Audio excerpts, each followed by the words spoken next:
ನಾಟಿ style egg ಕರಿಯನ್ನು ಮಾಡ್ತಾ ಇದ್ದೀನಿ. ಹಳ್ಳಿಗಳಲ್ಲಿ ಮಾಡೋ ಥರ ಈ ಎಗ್ ಕರಿಯನ್ನು ಟ್ರೈ ಮಾಡಿ ರೊಟ್ಟಿ, ಚಪಾತಿ, ಅನ್ನದ ಜೊತೆ ತಿನ್ಕೊಳ್ಳೋದಕ್ಕೆ ತುಂಬಾ ಟೇಸ್ಟಿಯಾಗಿರುತ್ತೆ. ಮಾಡೋದು ಕೂಡ ತುಂಬ ಸುಲಭ. ಹಾಯ್ ನಮಸ್ಕಾರ ಎಲ್ಲರಿಗೂ, ವೆಲ್ಕಮ್ ಟು ಮೈ ಚಾನಲ್. ಚಾನಲನ್ನು ಹೊಸದಾಗಿ ನೋಡ್ತಾ ಇದ್ದರೆ ಈ ಚಾನಲನ್ನು ಸಬ್ಸ್ಕ್ರೈಬ್ ಮಾಡ್ಕೊಳ್ಳಿ, ಬೆಲ್ಲೈಕನನ್ನು ಪ್ರೆಸ್ ಮಾಡ್ಕೊಳ್ಳಿ. ಮಾಡೋದಕ್ಕೆ 4 ಟೇಬಲ್ ಸ್ಪೂನಷ್ಟು ಒಣ ಕೊಬ್ಬರಿಯನ್ನು ಹುರ್ಕೋತಾ ಇದ್ದೀನಿ. ಹುರ್ಕೊಂಡ್ಬಿಟ್ಟು ಇದಕ್ಕೆ ಈಗ 1-2 ಟೇಬಲ್ ಸ್ಪೂನಷ್ಟು ಪುಟಾಣಿ ಕಾಳನ್ನು ಹಾಕ್ಕೊಂಡಿದ್ದೀನಿ. 1 ಟೇಬಲ್ ಸ್ಪೂನಷ್ಟು ಬಿಳಿ ಎಳ್ಳನ್ನು ಹಾಕ್ಕೊಳ್ಳಿ. ಇದನ್ನು ಕೂಡ ಸ್ವಲ್ಪ ಈ ರೀತಿ ಮಿಕ್ಸ್ ಮಾಡಿ ಫ್ರೈ ಮಾಡ್ಕೊಂಡಿದ್ದೀನಿ. ಇದಕ್ಕೆ ಈಗ ನಾನು ಒಂದು ಮೀಡಿಯಮ್ ಸೈಜ್ ಈರುಳ್ಳಿಯನ್ನು ಕಟ್ ಮಾಡಿ ಹಾಕ್ಕೋತಾ ಇದ್ದೀನಿ. ಒಂದು ಅರ್ಧ ಇಂಚಷ್ಟು ನಾನಿಲ್ಲಿ ಹಸಿ ಶುಂಠಿಯನ್ನು ಹಾಕ್ಕೊಂಡಿದ್ದೀನಿ. ಸ್ವಲ್ಪ ಬೆಳ್ಳುಳ್ಳಿಯನ್ನು ಹಾಕ್ಕೊಳ್ಳಿ. 1 ಟೇಬಲ್ ಸ್ಪೂನಷ್ಟು ಎಣ್ಣೆಯನ್ನು ಹಾಕ್ಕೊಂಡ್ಬಿಟ್ಟು ಈರುಳ್ಳಿಯನ್ನು ಕೂಡ ಸ್ವಲ್ಪ ಫ್ರೈ ಮಾಡ್ಕೊಳ್ಬೇಕು. ಈ ರೀತಿ ಸರಿಯಾಗಿ ಫ್ರೈ ಆಗಿದ್ಮೇಲೆ ಇದಕ್ಕೆ ಈಗ ನಾನು ಒಂದು ಟೊಮ್ಯಾಟೊ ಹಣ್ಣನ್ನು ಕಟ್ ಮಾಡಿ ಹಾಕ್ಕೊಂಡಿದ್ದೀನಿ.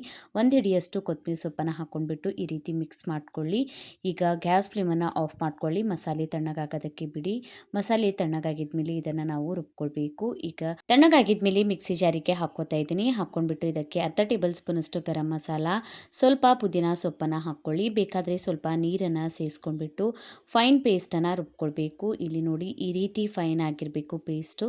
ಬೇಕಾದರೆ ನೀರನ್ನು ಸೇರಿಸ್ಕೊಂಡ್ಬಿಟ್ಟು ಈ ರೀತಿ ಪೇಸ್ಟನ್ನು ರುಬ್ಕೊಳ್ಬಹುದು. ಈಗ ಪ್ಯಾನನ್ನು ಬಿಸಿ ಮಾಡ್ಕೊಂಡ್ಬಿಟ್ಟು ಒಂದು 4-5 ಟೇಬಲ್ ಸ್ಪೂನಷ್ಟು ಎಣ್ಣೆಯನ್ನು ಹಾಕ್ಕೊಳ್ಳಿ. ಎಣ್ಣೆ ಬಿಸಿ ಆಗಿದ್ಮೇಲೆ ಇದಕ್ಕೆ ಈಗ ನಾನು 1-2 ಏಲಕ್ಕಿಯನ್ನು ಹಾಕ್ಕೊಂಡಿದ್ದೀನಿ, 1 ಪಲಾವ್ ಎಲೆ ಮತ್ತು ಒಂದು ಅರ್ಧ ಇಂಚಷ್ಟು ಚಕ್ಕೆಯನ್ನು ಹಾಕ್ಕೊಂಡಿದ್ದೀನಿ. ನಿಮ್ಗೆ ಇಷ್ಟ ಇದ್ದಂತಹ ಹೋಲ್ ಸ್ಪೈಸಸ್ಗಳನ್ನು ಇಲ್ಲಿ ಬಳಸ್ಬೋದು. ಈಗ ರುಬ್ಕೊಂಡಿರುವಂತಹ ಮಸಾಲೆಯನ್ನು ಹಾಕಿ 1-2 ನಿಮಿಷ ಸರಿಯಾಗಿ ಮಸಾಲೆಯನ್ನು ಎಣ್ಣೆ ಒಳಗೆ ಈ ರೀತಿ ಫ್ರೈ ಮಾಡ್ಕೊಳ್ಳಿ. ಇದಕ್ಕೆ ಈಗ 1 ಟೇಬಲ್ ಸ್ಪೂನಷ್ಟು ಖಾರದ ಪುಡಿ, 1 ಟೇಬಲ್ ಸ್ಪೂನಷ್ಟು ಧನಿಯಾ ಪೌಡರ್, 1 ಟೇಬಲ್ ಸ್ಪೂನಷ್ಟು ಮಸಾಲೆ ಖಾರನ ಹಾಕ್ಕೊಂಡಿದ್ದೀನಿ. ಅರ್ಧ ಟೇಬಲ್ ಸ್ಪೂನಷ್ಟು ಅರಿಶಿಣದ ಪುಡಿಯನ್ನು ಹಾಕ್ಕೊಳ್ಳಿ. ಸರಿಯಾಗಿ ಇದನ್ನು ಮಿಕ್ಸ್ ಮಾಡ್ಕೊಳ್ಳಿ. ಈ ರೀತಿ ಮೀಡಿಯಂ ಫ್ಲೇಮ್ನಲ್ಲಿ ಗ್ಯಾಸನ್ನು ಇಟ್ಕೊಂಡ್ಬಿಟ್ಟು ಈಗ ಮಿಕ್ಸ್ ಮಾಡ್ಕೊಂಡ್ಬಿಟ್ಟು ಇದಕ್ಕೆ ಈಗ ನಾನು ಬಿಸಿನೀರನ್ನು ಹಾಕ್ಕೋತಾ ಇದ್ದೀನಿ. ಮಸಾಲೆ ಸಿಗಿದು ಹೋಗೋದಿಲ್ಲ ಈ ವಿಧಾನದಲ್ಲಿ ಮಾಡಿಕೊಂಡ್ರೆ. ಈಗ ಮಸಾಲೆ ಸರಿಯಾಗಿ ಮಿಕ್ಸ್ ಮಾಡ್ಕೊಂಡ್ಬಿಟ್ಟು ಮೇಲ್ಗಡೆ ಲಿಡ್ಡನ್ನು ಕ್ಲೋಸ್ ಮಾಡಿ ಸರಿಯಾಗಿ ಎಣ್ಣೆ ಬಿಡುವವರೆಗೂ ನಾವು ಇದನ್ನು ಬೇಯಿಸ್ಕೊಳ್ಬೇಕು. ಬೇಕಾದರೆ ನಡ್ಬರ್ಕ್ ಒಂದ್ಸಲ ನೀವು ಮಿಕ್ಸ್ ಮಾಡ್ಕೊಳ್ಬೋದು. ಈಗ ನೋಡಿ ಮಸಾಲೆ ಸರಿಯಾಗಿ ಎಣ್ಣೆಯನ್ನು ಬಿಟ್ಬಿಟ್ಟಿದೆ. ಈಗ ಇದನ್ನು ಸರಿಯಾಗಿ ಈ ರೀತಿ ಮಿಕ್ಸ್ ಮಾಡ್ಕೊಂಡ್ಬಿಟ್ಟು ಮತ್ತೆ ಇದಕ್ಕೆ ನಾನೀಗ ಬಿಸಿನೀರನ್ನು ಸೇರಿಸ್ಕೊತಾ ಇದ್ದೀನಿ. ಗ್ರೇವಿ ಮಾಡ್ಕೊಳ್ಳೋದಕ್ಕೆ ನಿಮಗೆ ಎಷ್ಟು ತೆಳು ಬೇಕು ಅಷ್ಟು ನೀರನ್ನು ಸೇರಿಸ್ಕೊಳ್ಬೋದು. ನಾಟಿ ಸ್ಟೈಲ್ನಲ್ಲಂದರೆ ಸ್ವಲ್ಪ ತೆಳುವಾಗಿಯೇ ಇರುತ್ತೆ, ಅದಕ್ಕಾಗಿ ಸ್ವಲ್ಪ ಜಾಸ್ತಿ ನೀರನ್ನು ಸೇರಿಸ್ಕೊಂಡಿದ್ದೀನಿ. ನೀವು ಕಡಿಮೆ ಜಾಸ್ತಿ ನಿಮ್ಗೆ ಇಷ್ಟ ಬಂದಂತೆ ಹಾಕ್ಕೊಳ್ಳಿ.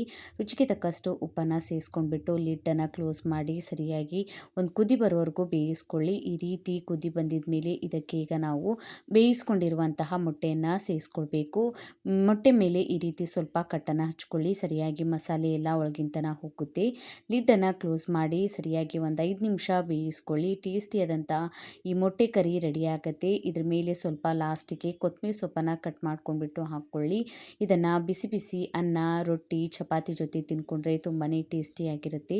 ಸುಲಭವಾಗಿ ಈ ನಾಟಿ ಸ್ಟೈಲ್ ಎಗ್ ಕರಿಯನ್ನು ಟ್ರೈ ಮಾಡಿ ಕಮೆಂಟ್ ಒಳಗೆ ತಿಳಿಸಿ ವಿಡಿಯೋ ಹೇಗೆ ಅನ್ನಿಸ್ತಂತ. ವಿಡಿಯೋ ಇಷ್ಟ ಆಗಿತ್ತಂದರೆ ಒಂದು ಲೈಕ್ ಮಾಡಿ, ಫ್ಯಾಮ್ಲಿ ಮತ್ತು ಫ್ರೆಂಡ್ ಜೊತೆ ಶೇರ್ ಮಾಡ್ಕೊಳ್ಳಿ. ಇದೇ ರೀತಿಯ ವೀಡಿಯೋಸನ್ನು ನೋಡೋದಕ್ಕೆ ಚಾನಲನ್ನು ಸಬ್ಸ್ಕ್ರೈಬ್ ಮಾಡ್ಕೊಳ್ಳಿ, ಬೆಲ್ಲೈಕನನ್ನು ಪ್ರೆಸ್ ಮಾಡ್ಕೊಳ್ಳಿ. ನಾನು ಹಾಕಿದ ವೀಡಿಯೋಸ್ ನೋಟಿಫಿಕೇಷನ್ ನಿಮಗೆ ಸಿಗುತ್ತೆ. ನಂಗೆ ನೀವು ಇನ್ಸ್ಟಾಗ್ರಾಮ್, ಫೇಸ್ಬುಕ್ಕಿಗೂ ಫಾಲೋ ಮಾಡ್ಕೊಳ್ಬೋದು. ಲಿಂಕನ್ನು ಡಿಸ್ಕ್ರಿಪ್ಷನಲ್ಲಿ ಕೊಟ್ಟಿರ್ತೀನಿ.